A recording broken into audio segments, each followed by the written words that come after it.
Hello दोस्तों, कैसे हैं आप। आशा करता हूँ सभी अच्छे होंगे। तो आज हम अनबॉक्सिंग करने वाले हैं बोया BY-M1 माइक के बारे में। तो चलिए शुरू करते हैं और जो जो निकलता है इसमें से दिखाते हैं। ये मैंने माइक फ्लिपकार्ट से ऑर्डर किया था, जो कि घर पे आ गया था।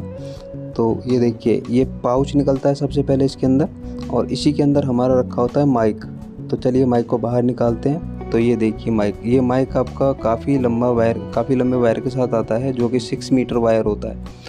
और इसी के साथ इसके कुछ इंस्ट्रूमेंट होते हैं जो कि इसके पार्ट होते हैं। तो चलिए इसको खोलते हैं और पार्ट्स को लगा लेते हैं। तो ये देखिए, इसमें से सबसे पहले निकलता है ये फोम। ये फोम हमारी जो वॉइस की नॉइस होती है उसको कम करने में काफ़ी हद तक मदद करता है, और काफ़ी स्टाइलिश भी लगता है कि हाँ माइक है। और इसी के साथ ये क्लिप है जो कि आप कॉलर पे लगा करके इसको यूज़ कर सकते हैं। और ये बैटरी इसकी है। एक ये अडेप्टर निकलता है जो कि हमारे किसी काम का नहीं है, एम्पलीफायर वगैरह में काम आता है। तो चलिए इसमें बैटरी इंस्टॉल कर लेते हैं, बैटरी को निकाल लेते हैं। और इसमें कुछ प्लस माइनस का होता है, वो आप इस पे लिखा होता है किधर प्लस लगाना किधर माइनस, तो वो आप देख करके लगा लीजिएगा।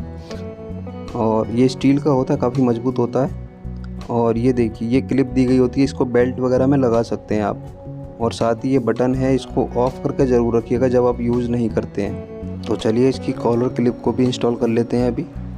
कॉलर क्लिप का फ़ायदा ये है कि आप अपने कॉलर में लगा सकते हैं। तो चलिए इसको इंस्टॉल कर लेते हैं। कुछ इस तरीके से लगा सकते हैं इसको। यहाँ पर मैंने लगा दिया है इसको।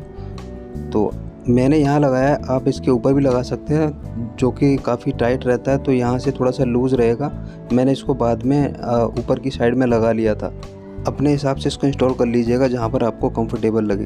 तो ये है मैनुअल, जो कि हमारा इसमें देख करके भी आप लगा सकते हैं, और जो जो चीज़ें हैं वो सारी इसमें लिखी हुई हैं। इसी माइक से रिकॉर्ड की गई वीडियो है। लाइक करें, सब्सक्राइब करें। धन्यवाद।